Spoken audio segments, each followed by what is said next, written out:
ক্ষমতাচ্যুত শেখ হাসিনা সরকারের নেতাদের মুখে বাংলাদেশ সিঙ্গাপুর হয়ে গেছে বা সিঙ্গাপুরকেও ছাড়িয়ে যেতে চলেছে, এ ধরনের ভাষ্য বেশ জোরে সোরে শোনা যেত।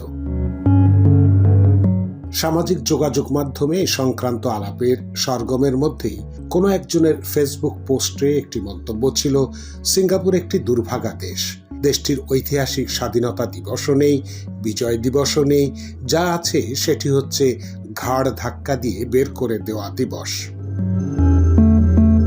অনেকেই মন্তব্যটির ব্যাখ্যা জানতে চেয়েছিলেন।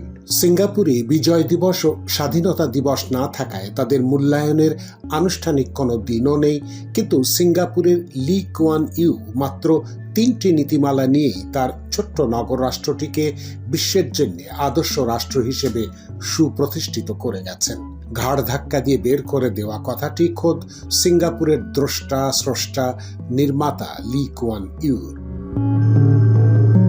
সাংবাদিকেরা বা বিদেশিরা মালয়েশিয়া থেকে সিঙ্গাপুরের সিসেশন বা সেপারেশন বা বিভক্তি হয়েছে বললে তিনি মনে করিয়ে দিতেন, না না না, বিভক্তি হয়নি, আমাদের বের করে দেওয়া হয়েছে। Not succeeded, we are expelled. বের করে দেওয়া নিয়ে তার হীনমন্যতা ছিল না, বরং সত্য বলাটাই সততা বিশ্বাস করতেন। ইতিহাস তো ইতিহাসই। 1965 সালে মালয়েশিয়ার সংসদ আইন করে মালয় ফেডারেশন থেকে সিঙ্গাপুরকে বের করে দেওয়ার পর লি কুয়ান ইউ বাঁধ ভাঙা কান্নায় ভেঙে পড়েছিলেন। তার কান্নার বাঁধ ভাঙা আইকনিক ছবিটি অনেকেই দেখে থাকবেন। খুঁজলে ছবিটি অনলাইনে এখনো পাওয়া যেতে পারে। টিভি ফুটেজ ও ইউটিউবে থাকার কথা। মধ্য 60-এর দশকে মালয় প্রধান মালয়েশিয়ার সঙ্গে সিঙ্গাপুরের অমালয় চীনা বংশোদ্ভূতরা সহ সংখ্যালঘু তামিল অধিবাসীদের দ্বন্দ্ব প্রকট হয়ে ওঠে।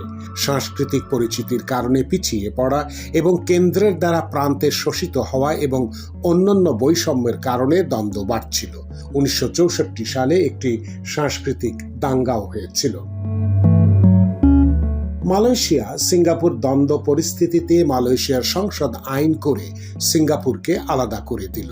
ভাবসাব, যা বাবা, অত মারামারি, ঝুটঝামেলা, বৈষম্যের অভিযোগ নিয়ে একসঙ্গে থাকতে হবে না, যা আলাদা হয়ে যা। দূরদৃষ্টি সম্পন্ন লি কুয়ান রাষ্ট্র সংস্কারে নামলেন। সংস্কার এলে পুনর্গঠন হবেই, তিনি দৃঢ় প্রতিজ্ঞ। বেশ কিছু নীতিমালা করলেন। নীতিমালাগুলোর 3টির বিষয়ে ন্যূনতম ছাড়ও দেননি। লি কুয়ানের যুদ্ধ ঘোষণার মতো 3 নীতিমালার একটি বিষয় তার উদ্ধৃতি, if you want to beat corruption, be prepare to jail your friends. অর্থাৎ, যদি আপনি দুর্নীতিকে হারাতে চান তবে নিজের বন্ধুদের জেলে পাঠানোর জন্য প্রস্তুত থাকুন। দুর্নীতির বেলায় জিরো টলারেন্স তিনি শুধু কথার কথাই রাখেননি, সত্যিকারের প্রয়োগও ঘটিয়েছেন। তার ঘনিষ্ঠতম বন্ধু, তাঁরই মন্ত্রী পরিষদের ডাকসাইটে মন্ত্রী আত্মগ্লানিতে আত্মহত্যা করেছিলেন। তিনি বন্ধুকে রক্ষায় দাঁড়াননি, কারণ বন্ধুর বিরুদ্ধে দুর্নীতির প্রমাণ ছিল। দ্বিতীয় গুরুত্বপূর্ণ নীতিমালাটি ছিল যে কোনো মূল্যে নির্বাহী বিভাগকে রাজনৈতিক নিয়ন্ত্রণ ও ক্ষমতাধর ব্যক্তিদের চাপ থেকে শতভাগ মুক্ত করে দিয়ে মেধা নির্ভর প্রতিষ্ঠানে পরিণত করতে হবে। তিনি দেখালেন কিভাবে সত্যিকারের মেরিটোক্রেসির চর্চা হয়, কিভাবে সবচেয়ে মেধাবী, দক্ষ, সৎ ও দূরদৃষ্টি সম্পন্ন শিক্ষিত জনকে দিয়ে দেশ গড়ে তুলতে হয়। প্রধানমন্ত্রীরও যেন সব সময়ের জন্য জানা থাকে, একটি সুশৃঙ্খল অরাজনৈতিক প্রশাসনের নিয়মসিদ্ধ কার্যক্রমের বেলায় তার রাজনৈতিক প্রভাবের কানাকড়ি দামও থাকবে না। From third world to first আত্মজীবনীটি ছাড়াও লি কুয়ানের নির্বাচিত সাক্ষাৎকারগুলোর সংকলন রয়েছে। এক সাক্ষাৎকারে তার একটি উক্তি আছে, যার বাংলা করলে দাঁড়ায়, একবার যদি আপনি সিভিল সার্ভিসে নিয়োগের ক্ষেত্রে রাজনৈতিক আনুগত্যকে মানদণ্ড হিসেবে অনুমোদন করেন, তাহলে আপনি রাষ্ট্রকেই ধ্বংসের পথে ঠেলে দেবেন। 1970 সালে সিভিল সার্ভিসের কর্মকর্তাদের সম্মেলনে বলেছিলেন, সরকার আসবে ও যাবে, সিভিল সার্ভিসকে অবশ্যই সৎ, দক্ষ ও রাজনৈতিকভাবে নিরপেক্ষ থাকতে হবে। তিনি লিখেছিলেন, যদি আপনি যোগ্যতার পরিবর্তে আনুগত্য দেখে লোক নিয়োগ দেন তবে পুরো ব্যবস্থাটি পচে যাবে। লি কুয়ান থেকে শিক্ষণীয় তৃতীয় শক্তিশালী নীতিমালা একটি দেশ পারিবারিক ব্যবসা নয়। রাষ্ট্রে পরিবার ঢোকানো যাবে না, তাহলে সেটি হয়ে পড়বে পেট্রোমোনিয়াল স্টেট, শেষ বেলায় স্বৈরতান্ত্রিক রাষ্ট্র। বলেছিলেন, যদি আমার ছেলে অযোগ্য হয় তবে তাকে অন্য যে কারো মতোই পদচ্যুত করতে হবে।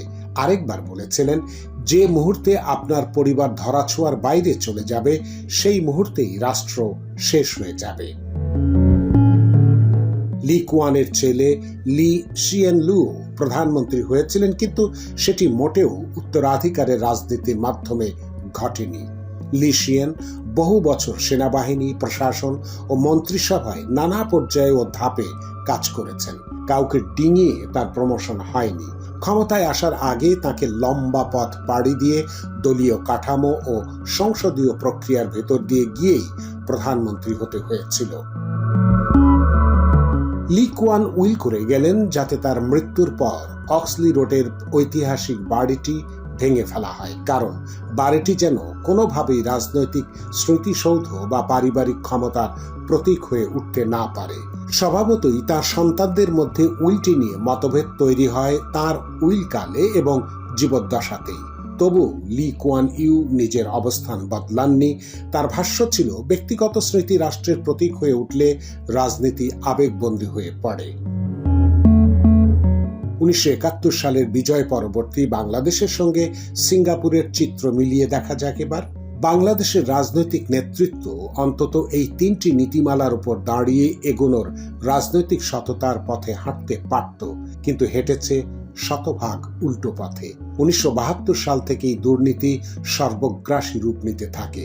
সিভিল সার্ভিসের বিভৎসতম দলীয়করণ হয়।